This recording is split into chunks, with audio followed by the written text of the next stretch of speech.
Welcome in, everybody. Ready for deep dives into something pretty amazing. I'm ready. Let's do it. All right, today we're heading to Japan. Yeah, Japan. But we're not just visiting any tourist spots. We're going deeper, exploring how the four seasons, spring, summer, autumn, winter, they've actually shaped a whole culture. A culture deeply tied to nature, it sounds like. You got it. And to help us really get into it, we've got articles, excerpts, even some personal stories about how people experience those seasonal shifts. So we can get a feel for what makes each season special. Exactly. Because for the Japanese, it's not just about the weather changing, it's woven into their lives. Woven into the fabric of life itself, you could say. And that's reflected in so many ways, their traditions, their art, their cuisine. Okay, so let's jump in, and where better to start than spring?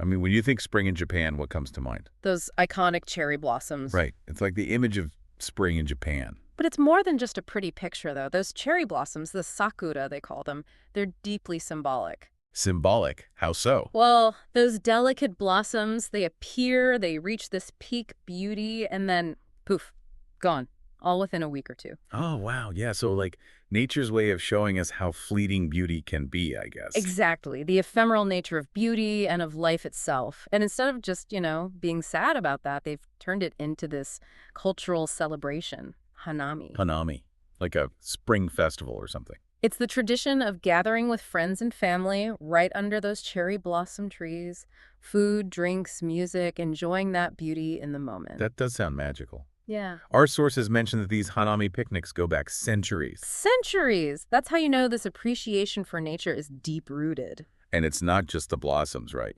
Spring is also a time for new beginnings, right? Absolutely. Both literally and symbolically. The academic year starts in spring, and even their fiscal year begins then, too. So it's like hitting the reset button for the whole country. It is a time for fresh starts, new hope. That optimism just fills the air, and you see it everywhere, even reflected in their art and literature. You mean like those haiku poems, those really short ones? Yes, haiku and other poetry forms are filled with spring imagery, budding life, gentle breezes, those delicate blossoms. All metaphors for hope and the potential for growth. Exactly. So spring in Japan is more than just pretty flowers. It's about accepting change, finding beauty in how temporary things are. And starting the year strong. And starting strong. Okay, but seasons change, don't they?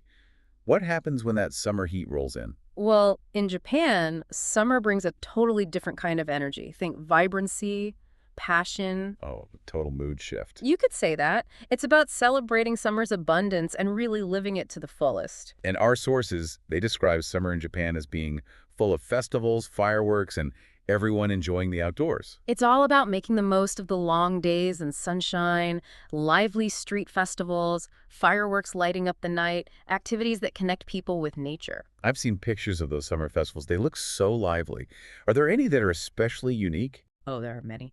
But one that really stands out is the Gion Matsuri in Kyoto, month-long celebration in July. Huge, elaborate floats, traditional music, the costumes, the vibrancy. It's just amazing. A giant party with centuries of history behind it sounds incredible. Yeah. But Japan, in summer, it's known for being pretty hot and humid too, right? It can be, yes. But here's where you see how ingenious Japanese culture is. They've come up with these amazing ways to deal with that heat.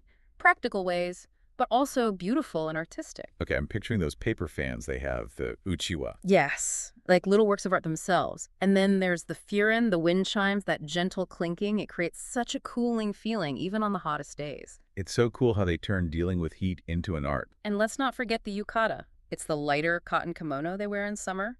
Practical and elegant. So they haven't just figured out how to beat the heat, they've made it part of the whole aesthetic experience. And I bet all those festivals, the outdoor activities, it all helps you connect with nature even more. For sure. Think about something like firefly viewing at night.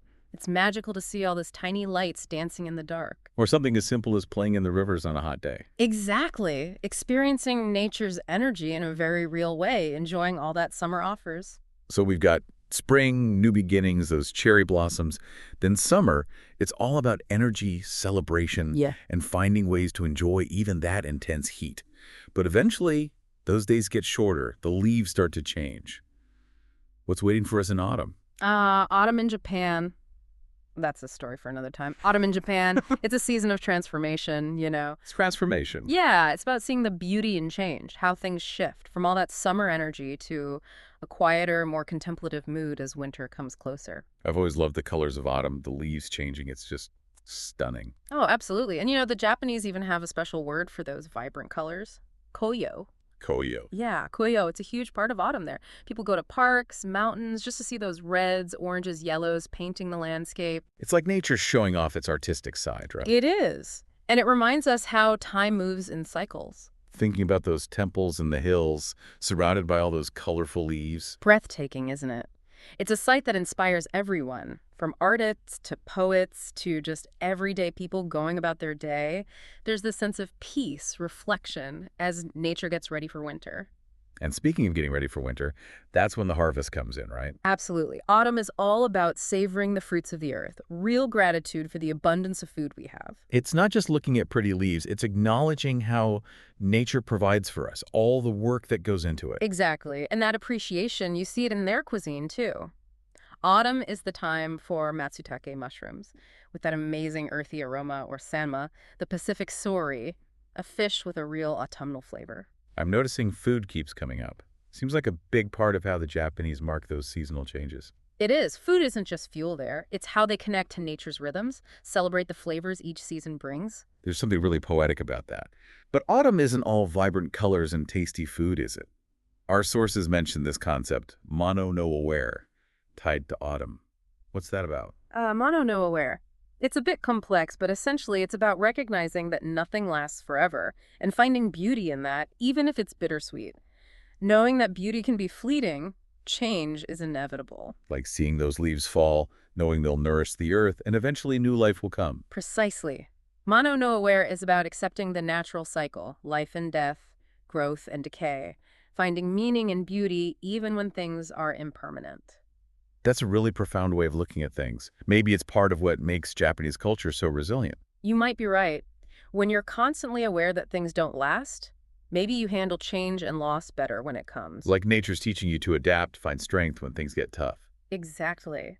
And as autumn fades into winter, that awareness of impermanence takes on a whole new meaning. It's like the world's getting ready for stillness, introspection. So from that vibrant summer energy, the contemplative beauty of autumn, we move into winter's quiet. What's it like when the snow starts falling in Japan? Winter in Japan is all about embracing that quiet beauty. The world's transformed by snow, appreciating that stillness, the hush, the peacefulness. Sounds almost meditative. It is. Winter gives you that chance to slow down, turn inward, appreciate the simple things. But winter's also a time for celebration, isn't it?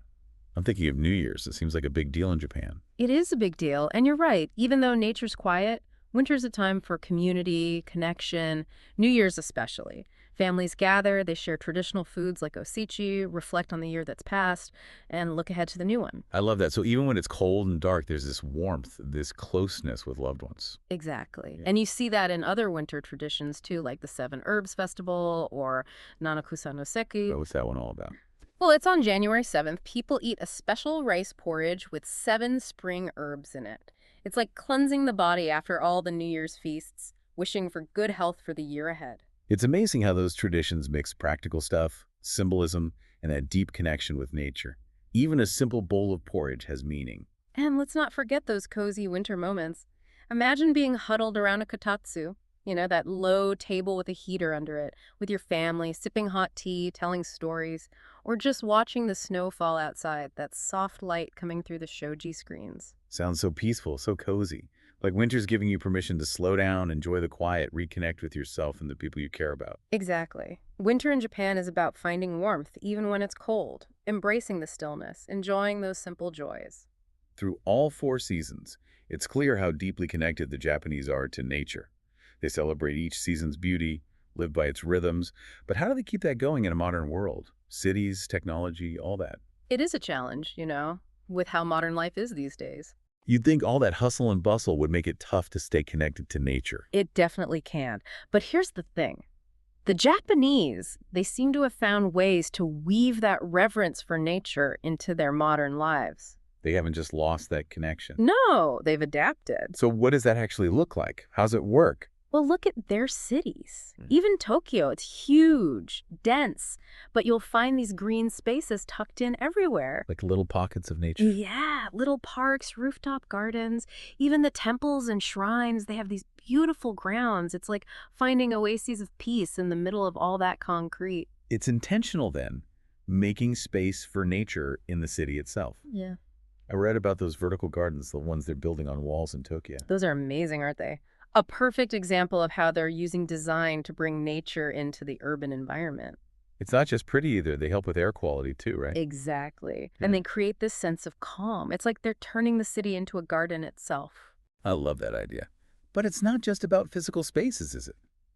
Our sources mention technology too, how that's playing a role. Oh, for sure. You know, even something like cherry blossom forecasting. Wait, really? People use apps, websites to track when those sakura will bloom. That way they can plan their hanami parties perfectly. So they're using tech to enhance those old traditions. And to make it more accessible to everyone. And it's not just cherry blossoms. There are apps for all kinds of things. Hiking, bird watching, identifying plants, even virtual tours of national parks. Wow. So technology, it can be a tool to help us appreciate nature more, not just a distraction from it. It can be if we use it that way. It's about bridging that gap between our modern lives and the natural world. That's a really hopeful way to think about it. You know, all this talk about Japan and nature, it's making me wonder, maybe this connection is tied to how resilient they are as a culture. Resilient. Yeah, they've gone through so much, natural disasters, tough economic times, all kinds of changes. But they always seem to bounce back stronger than before. That's true, they have. It's an interesting thought, connecting their resilience to nature. And it makes sense, doesn't it? Living in harmony with nature for so long, adapting to its rhythms, learning from it. Like it builds a certain toughness into you? Maybe. They understand that things are cyclical, life has ups and downs, and nothing lasts forever. Nature teaches them that. If you're always tuned in to those natural cycles, the changing seasons, life and death, maybe you're more prepared for whatever life throws at you. Exactly. Nature teaches resilience, adaptability, how to find balance, even when things are changing. Maybe that's the big takeaway from this whole deep dive. Nature's not just something pretty to look at, it's a source of wisdom, something we can learn from. It's a guide, a teacher. And by reconnecting with it, we might understand ourselves, the world around us, even better. Maybe even find that same resilience the Japanese have.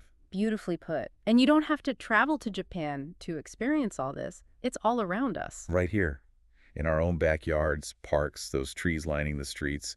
We just have to pay attention.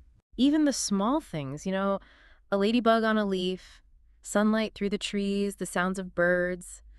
Those everyday moments are full of beauty, full of wonder. This deep dive has been amazing. It's really made me appreciate the power of nature in a whole new way. And that's what we hope for. It's not just about learning facts, it's about opening our minds, seeing things differently, living more thoughtfully, more intentionally.